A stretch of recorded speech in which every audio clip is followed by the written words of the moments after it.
My name is Apostle TF Chiwenga. I'm sure everyone knows me. Today is what? 11? No, 18. Today is 11 June. 18. 13 to June 2019. I'm recording this video because I'm just about to go into theater to go through a surgery. I sustained a concussion on my head.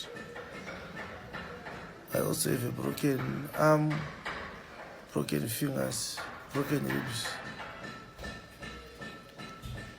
I was involved in an accident while driving from South Africa to Harare. We had gone to do services. We did a service on Saturday,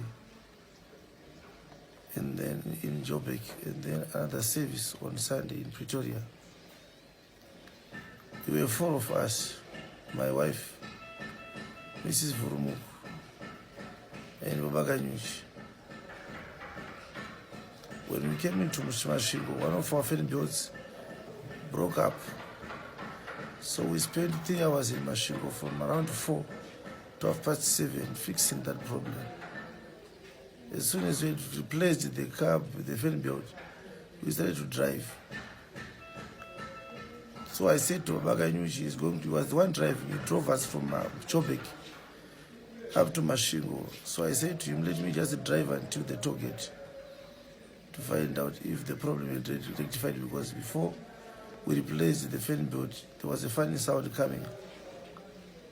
Soon after I drove, I then realized that the sound was no longer coming out. The car was driving well. After the toll gate, Babakanyuchi said, let me drive. But I said to him, you can't drive, because from Mashingo to the toll gate towards Harare, from Mashingo, he had slept. And I felt that he was not in a position to drive, so I took over. When I drove around 20 kilometers away from the toll gate, I looked around and saw that everyone else was asleep except myself. As I drove, I was using an average speed of 100 kilometers. The maximum speed I drove for was 120. I did this because the fan board that we had replaced was not a new one. So it was not wise for us to drive in a faster speed than that, because the fan board was also going to get broken. We only wanted to arrive to Harare so that we can buy stronger, brand new fan boards. So while I was driving, I saw a car coming from the opposite direction. I was going to Harare. It was coming from Harare side. That car swerved into my lane, and I flashed him with my headlamps to show him that he was doing something wrong. So he went back to his lane. He drove for about 10 meters towards me. At this time, he just swerved back onto my lane, appearing like he wanted to have a great one collision with me. I flashed him several times. I rang my hooter, but he didn't show any signs that he was going back to his line. To his lane. Instead of going to his lane, I was afraid that I was going to come back to my lane, and he was going to hit me by my side, and the car was going to overturn more times. I also wanted to avoid a head-on, because it would have been more fatal. The car's front looked like a Toyota one-ton truck, or a Toyota Hilux, or a Ford T6, I don't know. We were driving, and so I couldn't, facing each other, I couldn't see the exact details concerning the car, but it had a bumper on it. I remember the bumper. It had round headlamps and some few yellow lamps on top of the roof. It could not have been a smaller car. When I tried to avoid him by going extreme left outside the road, there was no road there. So both my wheels, front and rear, left, got into something that looked like a hump or a ditch. So the car had a great noisy bam, and then it went back to the road. At that point, I realized that I was no longer in control. The steering was more loose than it usually is. When you went into the road, it crossed again the road to face directly to a tree, which I knew that if I don't do something, we were going to hit against that tree, and it was also going to be unsafe for us. So when I tried to turn the car to come back, avoiding that tree, because of whatever had happened, I think one of those wheels was no longer in its right shape. The car overturned. That was the last time I remember what happened.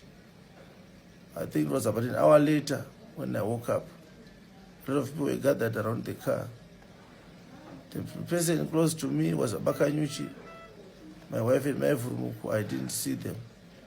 Abakanyuchi said to me, Apostle, don't mention your name. They are still here. That's what he said. So he was wet. His whole head was wet. But those that were assisting us, they said the blood on Babakanyuchi's head was not his. He was not bleeding. I was the one who was bleeding. So they then looked for axes. They hit the car until they were able to take me out. They rushed me to the hospital where I am right now. It is sad to realize that all my colleagues have lost their lives. My wife, my Furumuk, and the Bakanyuchi. And I can assure you that this was not an ordinary accident. When I arrived at Zimura border, post, they took my passport and they went away for it for about 2.5 minutes.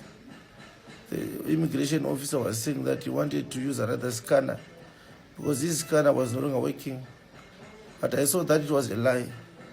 But before I went there, the person in front of me, he went to him and used his scanner to assist him and to put the stamp on the passport. And when he stamped my passport from another friend of his station, I also saw that after me, he went back to use his scanner. My suspicion is that there are people who knew that we had gone to South Africa and they were waiting for us. And those guys wanted to see if they can be able to inform anybody, or whoever it was, that we were now at the border. When the car broke down, when we were trying to change the fan belt at Mashingo, at engine service station, 3 cars came, one of those cars, it was a Toyota Avensis, beige in color. It didn't have number plates. It just waited for about 10 meters behind my car and it drove off. Another point was a Toyota Hilux.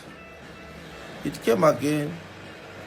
The guy just wound down the window to the passenger side front so that he could see what was happening. After we fixed the car, we sought for fuel from the engine service station. We negotiated with them until they gave us so that we could fill our tanks. The other car came again and stood by while we were having fuel into our cars. When we started to drive off, that car drove off without going to the service station, but it used another direction than the one that we used ourselves to come to Harare. I wrote a letter 2 weeks ago on the 27th of May to President Mnangagwa to tell him that some people were chasing after me, they were stalking me, they were harassing me.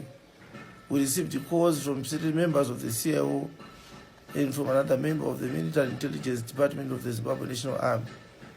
They warned me that there were people after my life. Some of them even suggested that I should run away from the country. So the accident that happened, I don't know if it's yesterday or the day before yesterday, it was not a normal accident. The men wanted us to get involved into an accident. Probably the reason why he didn't shoot me on the side. He thought that I died already because I was the person who was trapped more than anyone else and I was bleeding a lot. So I just thought I wanted to explain this I don't think it was necessary for them to kill my wife, Maya Vurumoko and Babakanyuch. If they wanted me, there are so many means by which you can kill one person than to kill some people who are around me who I love the most. This is the cruelty of our politicians. Now, I'm just about to go into a theater to get operated because my right hand is a fracture on the arm and also 3 of my fingers are broken down. There's a big wound here.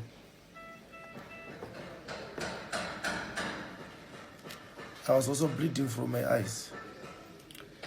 I'm recording to say this. I hope God is going to forgive those that are behind this.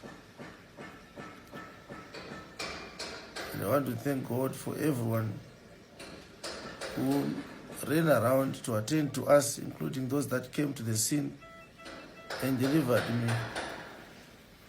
The ambulance took more than necessary to come and pick us up, to such an extent that it was a we drove me to the hospital.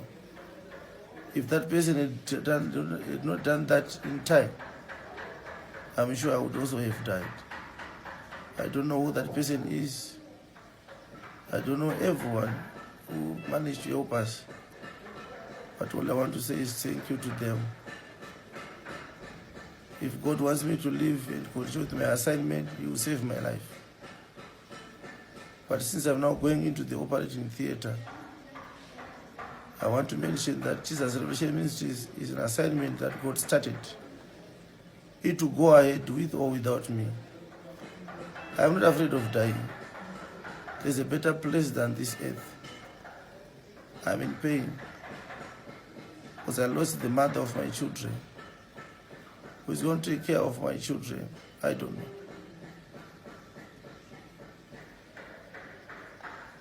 Pastor Baloy, Pastor Marang,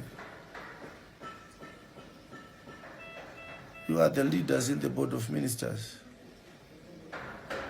In my absence, God is going to help you to steer this ministry wherever it wants to go. You need to be stronger than you were before. You need to put all your hearts to the work of God. You don't have to be available when it is convenient for you to do so.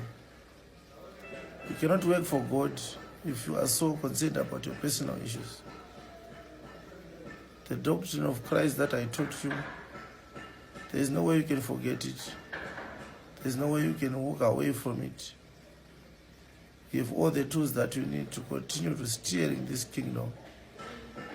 And God is going to bring in more ministers to help you so that the work of God may go ahead.